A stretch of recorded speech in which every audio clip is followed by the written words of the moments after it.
Nós vamos iniciar com uma leitura diária. Nós estamos no capítulo...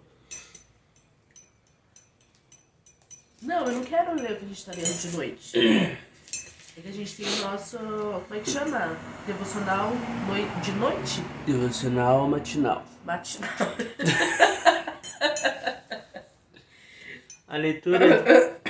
A leitura diária de hoje, a Érica vai estar lendo. Que será, amor? Gênesis capítulo 18, versículo 1. Vou lá rapidinho, tá? Gênesis 18, versículo 1. Vamos lá? Leia. O Senhor apareceu novamente a Abraão junto ao bosque de carvalhos que pertencia a Mamré. Abraão estava sentado à entrada de sua tenda na hora mais quente do dia. Acho que meio-dia, né? Olhando para fora, viu 3 homens em pé, próximos à tenda. Quando ouviu, correu até onde estavam e lhes deu boas-vindas. Curvando-se até o chão, Abraão disse: Meu senhor, se é assim desejar, pare aqui um pouco. Descanse à sombra desta árvore enquanto mando trazer água para lavarem os pés. E uma vez que honraram o seu servo com esta visita, preparei uma refeição para restaurar suas forças antes de seguirem viagem. Está bem, respondeu eles, faça como você disse. Abraão voltou correndo para a tenda e disse a Sara: rápido, pegue 3 medidas da melhor farinha, amasse-a e faça alguns pães. Vocês vão aprender a fazer pão. Necessário. Pela palavra, isso é necessário. Abraão voltou correndo para a tenda e disse a Sara: rápido, pegue 3 medidas da melhor farinha, amasse e faça alguns pães. Em seguida, Abraão correu ao rebanho, escolheu um novilho teiro. O que é isso daqui, amor? Abraão correu, Teiro. escolheu um novilho tenro. E o entregou a seu servo, que o preparou rapidamente. Quando a comida estava pronta, Abraão pegou coalhada, leite e a carne assada. Que delícia! Nossa, era uma fazenda, né? E o serviu aos visitantes. Muito bom. Enquanto comiam, Abraão permaneceu à disposição deles à sombra das árvores. Nossa, tipo assim, ele foi um ótimo hospedeiro. Onde está Sara, sua mulher? Pergunta os visitantes. Está dentro da tenda, respondeu Abraão. Então um deles disse: voltarei a visitar vocês por esta época, no ano que vem, e sua mulher Sara terá um filho. Sara estava ouvindo a conversa de dentro da tenda. Abraão e Sara já eram bem velhos, e Sara tinha passado. Havia muito tempo da idade de ter filhos. Por isso riu consigo e disse: como poderia uma mulher da minha idade ter-se prazer, ainda mais quando meu senhor, meu marido, também é idoso? Tipo assim, eles já não eram, né? Ele já tava com ativos. 90 anos. Ele já não tinha mais possibilidade. Eu acho que pelo corpo físico, né, dela, Sim. Essa questão toda, né? Não, era impossível. Fisiológica e tudo mais. Então o Senhor disse a Abraão: porque Sara riu, porque eu disse: pode uma mulher da minha idade ter filho? Existe alguma coisa difícil demais para o Senhor? Essa parte. Voltarei por essa época no ano que vem e Sara terá um filho. Afirmativa. Sara teve medo e por isso mentiu. Eu não ri, mas ele disse: não é verdade, você riu. Deus sabe. Meu Deus.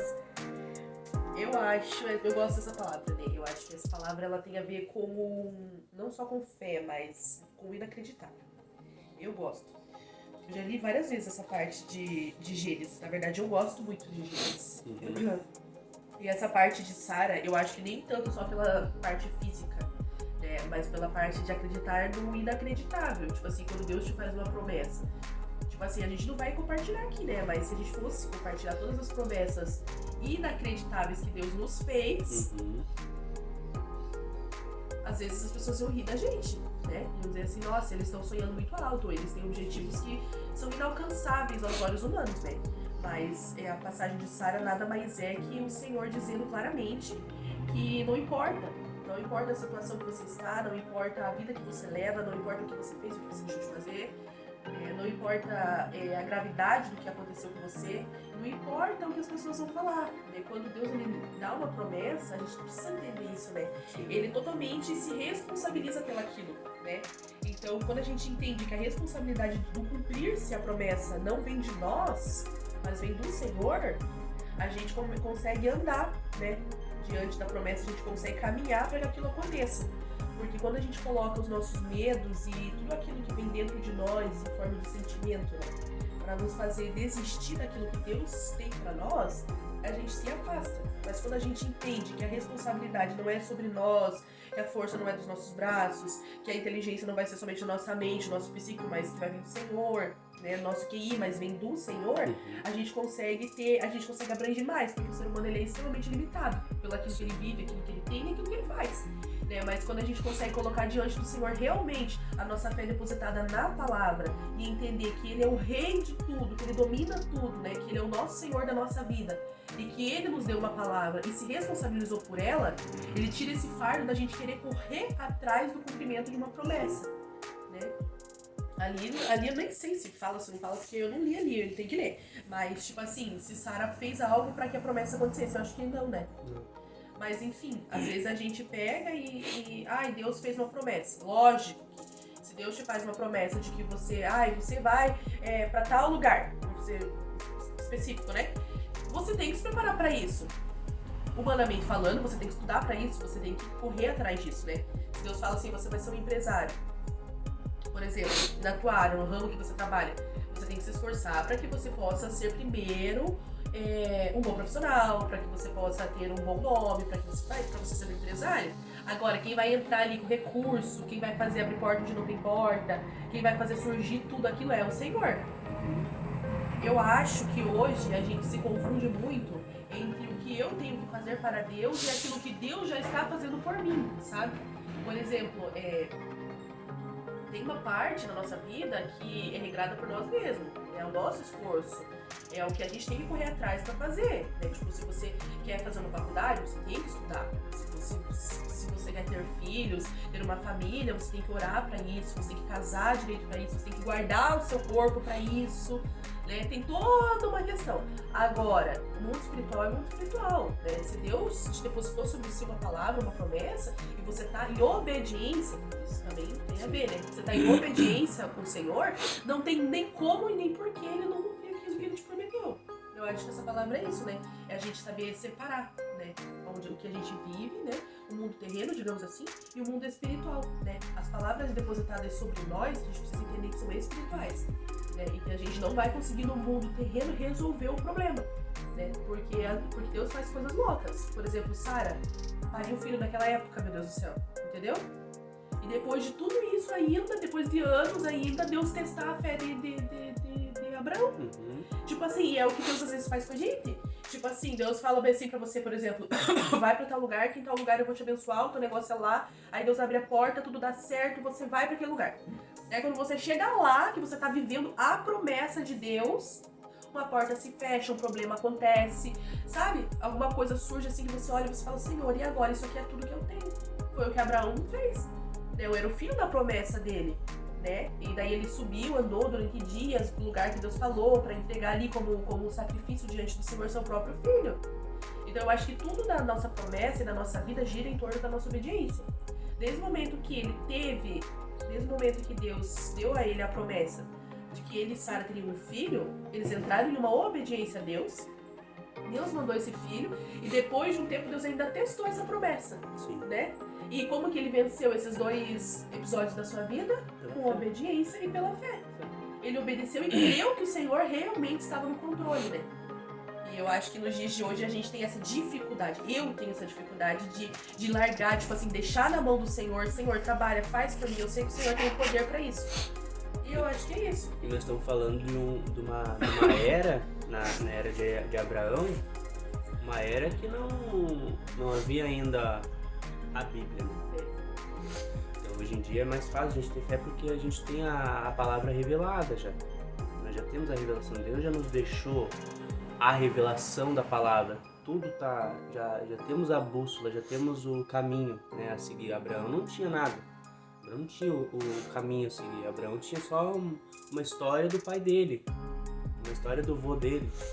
Então Abraão, ele teve muita fé, né? Que era Deus que estava ali falando com ele, era Deus que estava, né, direcionando ele, tudo que ele fez. E nós, com a palavra de Deus, com a Bíblia, nós precisamos também exercer a nossa fé, porque nós temos a certeza ali através da palavra, né? Primeiramente através da fé, a fé na palavra, a fé na Bíblia, e depois a certeza que tem a revelação de Deus. Deus nos deixou revelado para que pudéssemos conhecer Ele, né? E a gente conhecendo Ele, a gente alcançar a salvação, alcançar as bênçãos que Ele nos deixou, né? As promessas que Ele nos deixou na palavra dEle, e fora outras promessas que Ele vem nos entregando ao decorrer da nossa vida, né? E é muito interessante que Abraão, ele recebe ali aquelas pessoas na casa dele, né? Recebe tão bem, né? E trazendo pro lado natural, né? Quantas vezes a gente tem pessoas que são usadas por Deus, tem pessoas que são movidas pelo Espírito Santo, que a gente acaba não recebendo bem e acaba perdendo uma bênção, né? Então a gente precisa ser mais humano, precisamos ser mais próximos uns dos outros, para que as bênçãos do Senhor, elas possam também nos alcançar, né? Então, sempre quando você estende a mão para alguém, esse alguém pode ser um profeta de Deus, né? Pode ser que não seja, mas pode ser que seja. E se ele não for, você está abençoando.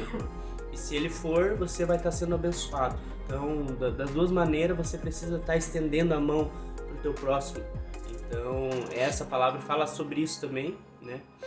E o mais importante, fala sobre a fé de Abraão. E Sara ali, ela alcançou essa bênção através da fé de Abraão, né? Então, assim, Deus ele não